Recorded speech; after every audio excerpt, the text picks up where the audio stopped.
Bismillahirrahmanirrahim. Assalamualaikum warahmatullahi wabarakatuh.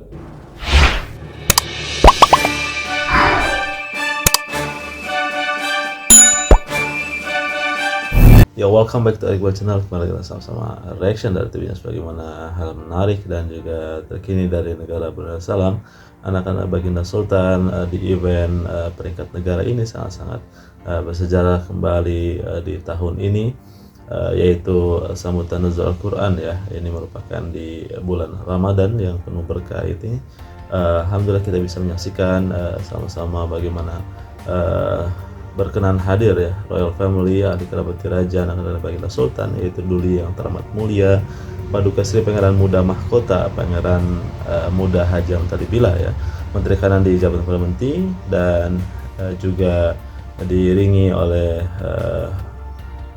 Duli yang teramat mulia Paduka Sri Pangeran Muda Abdul Malik dan Duli yang teramat mulia Paduka Sri Pangeran Muda Abdul Matin. Ya, keberangkatan tiba Duli yang teramat mulia dijunjung oleh Yang Dipertua Adat Istiadat Negara Yang Amat Mulia Pangeran Indah Setia Diraja Sahibul Kari Pangeran Haji Idris, dan Menteri Hal Ehwal Ugama Yang Berhormat Pahin Udara Khatib Dato' Paduka Sri Setia Ustaz Awang Haji Badaruddin bin Pengarah Dato' Paduka Awang Haji Uthman selaku pengerusi bersama jawatan kuasa tertinggi Majelis Sambutan Hari-Hari Kebesaran. Duli Yang Teramat Mulia Paduka Seri Pangeran Muda Mahkota, Pangeran Muda Haji Al-Muhtadi Billah, Ibni Kebawah Dulia Maha Mulia Paduka Seri Baginda Sultan Haji Hasanah Bolkiah Muizzadin Waddaulah, Menteri Kanan di Jabatan Perdana Menteri, bersabda menekankan pentingnya semua pihak untuk terus bekerjasama dalam menanai peranan masing-masing ke arah memperkukuh pengalaman pembelajaran, pengajian dan penghayatan Al-Quran melalui pendekatan tadabbur yang sahih dan mudah. Bersabda pada Majlis Sambutan Nuzul Al-Quran Peringkat Negara tahun 1447 Hijrah, Duli Yang Teramat Mulia juga menyentuh tema sambutan tahun ini, iaitu mengukuhkan pembelajaran Al-Quran dan menghayati ajarannya merupakan kesinambungan daripada hasrat Paduka Ayahanda Duli Yang Teramat Mulia yang menekankan Al-Quran sebagai teras kehidupan. Majlis berlangsung malam tadi di Pusat Persidangan Antarabangsa Brakas. Berangkat sama Paduka Adinda Duli Yang Teramat Mulia, Duli Yang Teramat Mulia Paduka Seri Pangeran Muda Abdul Malik dan Duli Yang Teramat Mulia Paduka Seri Pangeran Muda Abdul Matin.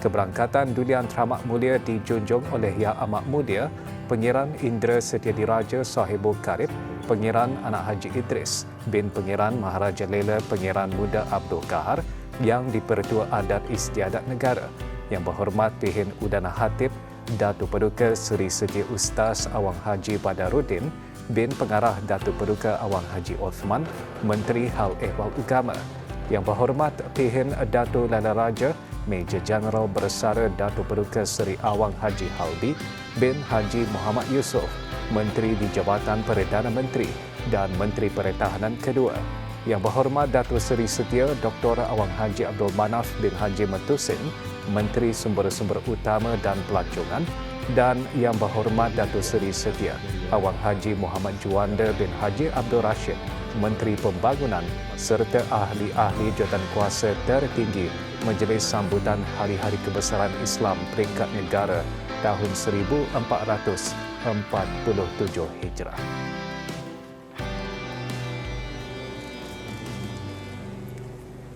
Bacaan surah Al-Fatihah dan doa selamat dipimpin oleh Yang Berhormat Pihin Orang Kaya Paduka Seri Utama Datuk Paduka Seri Setia Awang Haji Salim bin Haji Besar.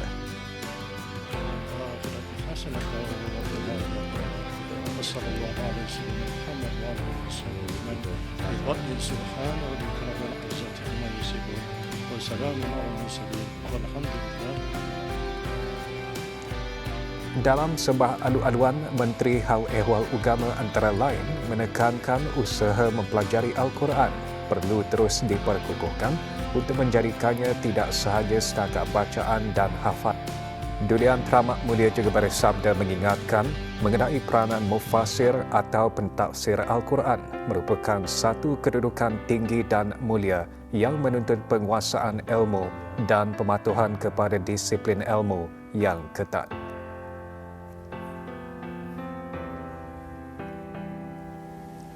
Dengan demikian, kita perlu menyedari bahawa teknologi kecerdasan buatan atau artificial intelligence, yakni AI, hanyalah sebuah wasilah atau perantara dalam mana ianya tidak memiliki basyirah atau mata hati, di samping tidak berpaksikan kepada disiplin ilmu yang bersanad. Kemajuan teknologi ini bagaimanapun harus dimanfaatkan dengan aplikasinya berpandukan kepada pegangan ahli sunnah wal jamaah demi memelihara keselamatan akidah serta kesejahteraan ummah dan negara. Justru kebijaksanaan kita menggunakan teknologi mestilah sentiasa diimbangi dengan kekuatan rohani dan integriti ilmu yang bersanad. Inilah benteng utama kita bagi melahirkan ugamawan serta generasi yang bukan sahaja celik digital, malah teguh imannya dalam mendepani apa jua cabaran masa kini dan mendatang. Para pemenang daripada 5 kategori musabakah menghafaz Al-Quran beserta pemahamannya peringkat akhir kebangsaan tahun 1447 Hijrah mempersembahkan hafazan beserta pemahamannya. Kategori A menghafaz juz 30 beserta pemahamannya bagi peserta berumur 13 tahun ke bawah. Kategori B menghafaz surah Luqman, surah As-Sajdah, surah Yasin, surah Ar-Rahman, surah Al-Waqiah, surah Al-Jumu'ah, surah Al-Mulk, surah Al-Jin dan surah Al-Insan beserta pemahaman surah Nuh, surah Al-Muzammil, surah Al-Mudaththir, surah Al-Qiyamah dan surah Al-Mursalat bagi peserta berumur 14 tahun ke atas. Sesuatu ayat dengan Sementara kategori C menghafaz juz 1 hingga juz 4 beserta pemahaman surah Al-Hijr dan surah An-Nahl terbuka bagi semua peringkat umur.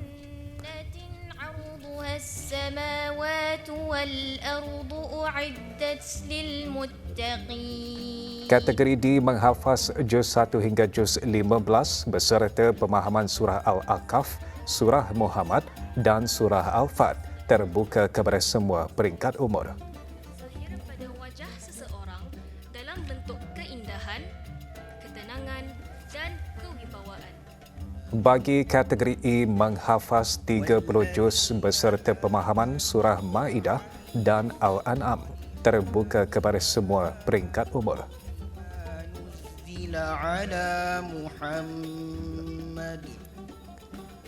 Dulian Teramat Mulia berkenan menyempurnakan pengurniaan hadiah dan cenderamata kepada peserta.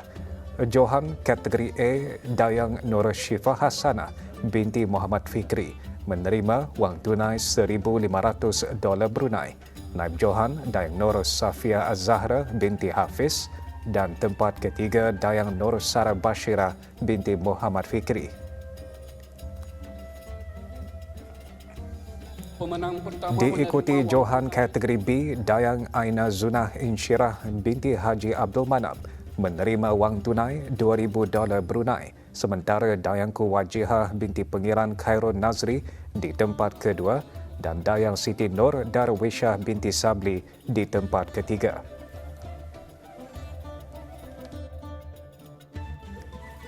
Sementara Johan kategori C, Dayang Siti Nur Zawanah binti Muhammad Saidin menerima wang tunai $2,800 Brunei.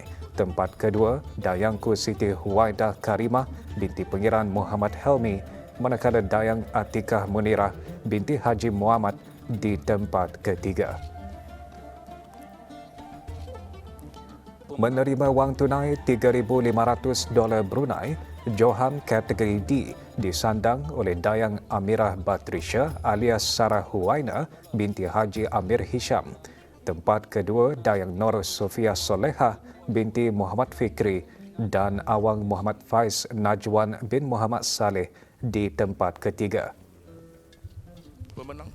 Pemenang kategori E, Awang Ahmad Huzaifah bin Haji Awang Hasbi menerima wang tunai $5,000 Brunei. Naib Johan Awang Muhammad Afif Fikri bin Haji Abu Bakar dan Awang Muhammad Amin Yusof bin Muhammad Arifin di tempat ketiga.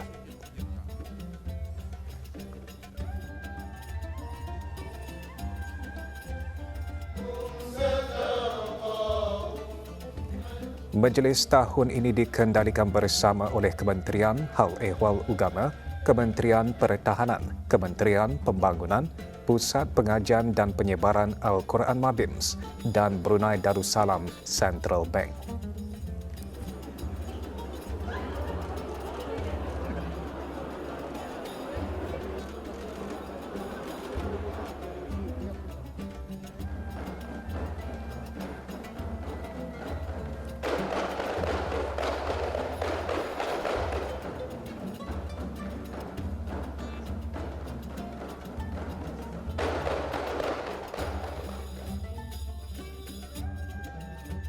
Sikap yang lebih bijaksana dalam berusaha merangkai berbagai khazanah ilmu yang tersirat. Kita perlu menyadari bahwa teknologi kecerdasan buatan AI hanyalah sebuah wasilah juga atau perantara dalam makna ia tidak memiliki basirah atau mata hati di samping tidak berpaksikan kepada disiplin ilmu yang bersanad. Itulah yang ditekankan dulu yang terhormat mulia. Kemudian bagaimanapun harus dimanfaatkan dengan aplikasinya berpandukan kepada pegangan ahli sunnah wal jamaah demi memelihara keselamatan akidah serta kesejahteraan ummah dan negara. Duli yang terhormat mulia juga bersabda bahwa peranan mufassir atau penafsir Al-Quran merupakan satu kedudukan yang tinggi dan mulia. Ia menuntut penguasaan ilmu dan pematuhan kepada disiplin ilmu yang ketat sebagaimana digariskan dalam kitab-kitab umul Quran dan kitab-kitab ulum Quran. Sementara itu juga bagi memastikan manual kehidupan, manual book ini juga benar-benar dihayati ya. Kerajaan senantiasa memperkasa inisiatif melalui berbagai peringkat pendidikan agama kebangsaan termasuk pencapaian serantau khususnya dalam menerbitkan tafsir ilmu ayat-ayat kauniyat menerusi kerjasama Mabims. Usaha seumpamanya adalah bertujuan melahirkan generasi penerus yang mahir membaca dan membesar dalam lingkungan adab serta kecintaan kepada kalam Allah.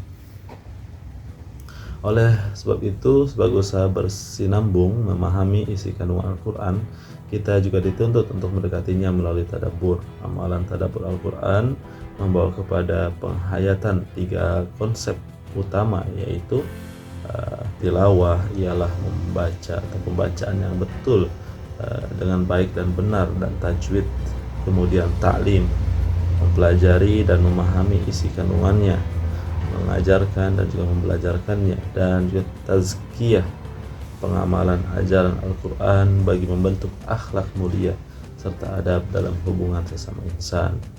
Sebelum mengakhiri sabda dulu yang terhormat mulia menegaskan adalah penting dan menjadi keutamaan bagi semua pihak untuk terus bekerja sama dan mengenai peranan masing-masing ke arah memperkukuh pengalaman pembelajaran, pengajian dan penghayatan Al-Quran melalui pendekatan tadabbur yang sahih dan mudah.